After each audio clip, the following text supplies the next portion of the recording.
नमस्कार दर्शक बंधु ओडिया सुख संसार चैनल को आपण को बहुत बहुत स्वागत।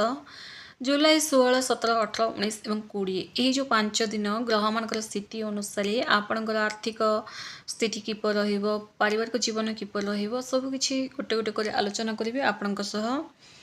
आपण समस्त को आमर ओडिया सुख संसार चैनल को बहुत बहुत स्वागत। राशि चक्रर नवम राशि अग्नितत्वर प्रतीक ज्ञानी साहसी एवं सदा सकारात्मक चिंताधारा रोहुवा राशि धनु राशि। धनु राशि व्यक्ति विशेष मानकर ना साधारणतः अत्यंत स्पष्टवादी, दयालु, निर्भीक एवं मार्गदर्शक स्वभाव होती।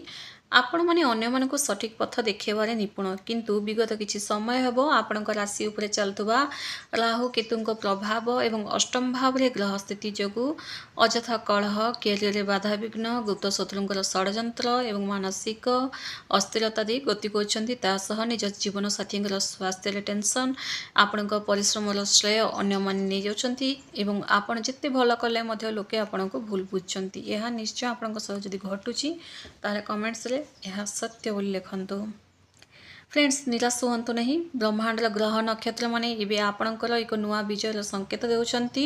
जुलाई 16, 17, 18, 19 और 20 तारीख ये 5 दिन आपणक जीवन एक विराट परिवर्तन आसवाक जाउछि।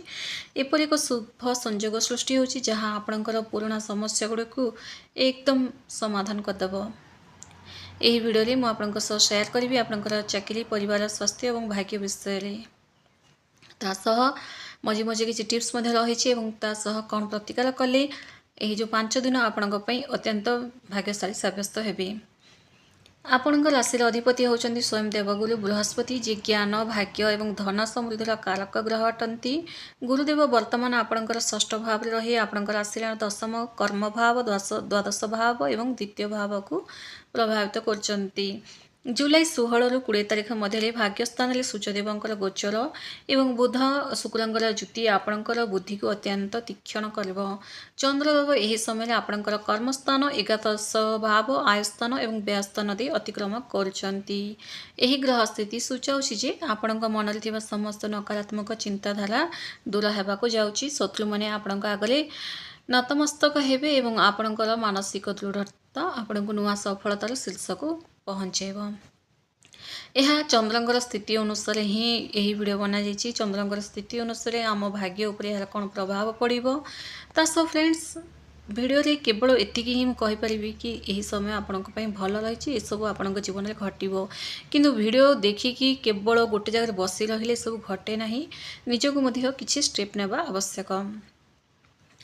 कैरियर एवं प्रोफेशनल लाइफ ना जुलाई 16, 17 और 18 तारीख अत्यंत महत्वपूर्ण रहिबो। जो माने शिक्षा, आईन सेवा, बैंकिंग किंबा मैनेजमेंट क्षेत्र में कार्य करछंती सेमानकर प्रभाव बहु मात्रा वृद्धि पाइबाकू जाउची। आपणका बॉस आपणकर साहसिक निर्णय एवं निष्ठापूर्ण काम रे प्रीत होई आपणको बड़ पदवी किंबा नुआ दायित्व प्रदान करि पारंती। ऑफिस रे थिबा पॉलिटिक्स बा शत्रुता एबे समाप्त हेबाकू लागिबो। आपणकर विरोधी माने चाहिले मध्ये आपणकर कोनोसी अनिष्ट करि परिबे नाही। जो माने खाली बसी रहिचंती विदेश रे चाकरी पई चेष्टा करथले सेमानक पई जुलाई 19 और 20 तारीख प्रबल शुभ संयोग बनुची। आपणको आशातीत भावे कोनोसी बड़ मल्टीनेशनल कंपनी रो नियुक्ति पत्र मध्ये मिली पारे जदि आपण इंटरव्यू देइचंती बा फॉर्म पकेइचंती जहां आपणकर कैरियर को नुआ दिशा देबो।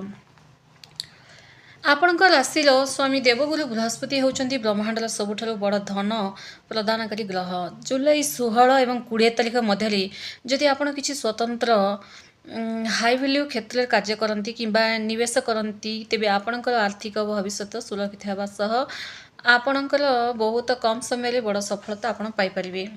गुरु एवं बुधंकर शुभ प्रभाव हेतु जदि आपण अंतर्जातीय बजार, फॉरेक्स ट्रेडिंग किंबा डिजिटल आसेट्स माध्यम रे निवेश करछंती बा क्रिप्टो करेंसी तेबे यही 5 दिन मध्य आपको गुरुत्वपूर्ण आर्थिक फायदा मिल पारे। जुलाई 17 और 18 तारीख रे मार्केट गतिविधि को बुझी जदि पोर्टफोलियो डाइवर्सिफाई करंती तेबे भविष्य में यह आपको बहुगुणित रिटर्न देव।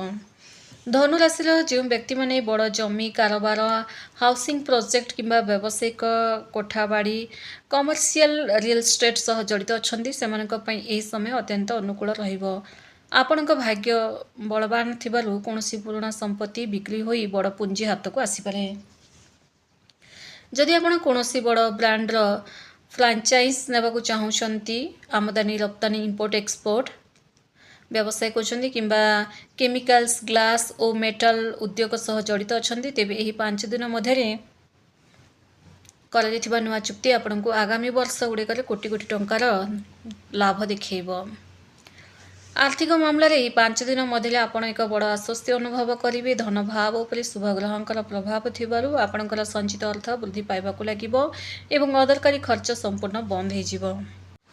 ଯଦି ଆପଣ କୌଣସି ବ୍ୟାଙ୍କ ଲୋନ୍ କିମ୍ବା ବ୍ୟକ୍ତିଗତ କରଜ ଯୋଗୁଁ ଚିନ୍ତିତ ଥିଲେ, ତେବେ ଜୁଲାଇ 18 କିମ୍ବା 19 ତାରିଖରେ ହେବାକୁ ଥିବା ଆକସ୍ମିକ ଧନ ପ୍ରାପ୍ତି ଯୋଗୁଁ ଆପଣ ନିଜର କରଜ ଶୁଝିବାରେ ସଫଳ ହେବେ।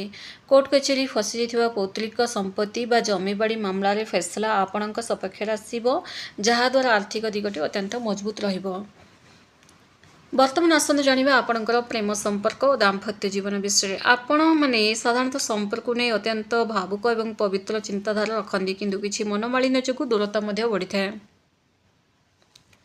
ଜୁଲାଇ 16 ଏବଂ 17 ତାରିଖରେ ପ୍ରେମ ଜୀବନ ପାଇଁ ସୁବର୍ଣ୍ଣ ଅଟେ। ଶୁକ୍ରଙ୍କ କୃପାରୁ ଆପଣଙ୍କ ସାଥୀଙ୍କ ସହ ଥିବା ସମସ୍ତ ମତଭେଦ ଏବଂ ଭୁଲ ବୁଝାମଣା ଗୁଡ଼ାକ ଦୂର ହେବ। ଆପଣ ପରସ୍ପର ଅଧିକ ନିକଟତର ହେବେ ଏବଂ ଭବିଷ୍ୟତ ପାଇଁ କିଛି ଶୁଭ ନିଷ୍ପତ୍ତି ନେବେ। ବିବାହିତ ଜୀବନରେ ଦୀର୍ଘ ଦିନରୁ ଚାଲିଥିବା ତିକ୍ତତା ଦୂର ହେବ ଏବଂ ସ୍ୱାମୀ ସ୍ତ୍ରୀଙ୍କ ମଧ୍ୟରେ ଅନ୍ତରଙ୍ଗତା ବୃଦ୍ଧି ପାଇବ। ପରିବାରରେ ବଡ଼ ଗୁରୁଜନମାନଙ୍କର ପୂର୍ଣ୍ଣ ସମର୍ଥନ ଆପଣଙ୍କ ସହ ରହିବ। ଯେଉଁ ଯୁବତୀମାନେ ନିଜର ବିବାହ ପାଇଁ ଚିନ୍ତିତ ହେଲେ, ସେମାନଙ୍କର କଥାବାର୍ତ୍ତା ଏବେ ସଫଳ ହେବ ଏବଂ ଏହି ଯେଉଁ 5 ଦିନ ମଧ୍ୟରେ କୌଣସି ଭଲ ଘରୁ ନିର୍ବନ୍ଧ ବା ବିବାହର ସମ୍ପର୍କ ସ୍ଥିର ହେବ। ସ୍ୱାସ୍ଥ୍ୟ ଦୃଷ୍ଟିକୋଣରୁ ଧନୁରାଶିର ବ୍ୟକ୍ତିବିଶେଷମାନଙ୍କ ପାଇଁ ଏହି 5 ଦିନ ସାମାନ୍ୟ ସତର୍କ ରହିବାକୁ ପଡ଼ିବ, ଯେମିତିକି ଲିଭର ଜନିତ ସମସ୍ୟା, କୋଷ୍ଠକାଠିନ୍ୟ, ପିତ୍ତରୋଗ କିମ୍ବା ମେଦବହୁଳତା ଆପଣଙ୍କ ଚିନ୍ତାର କାରଣ ସାଜିପାରେ।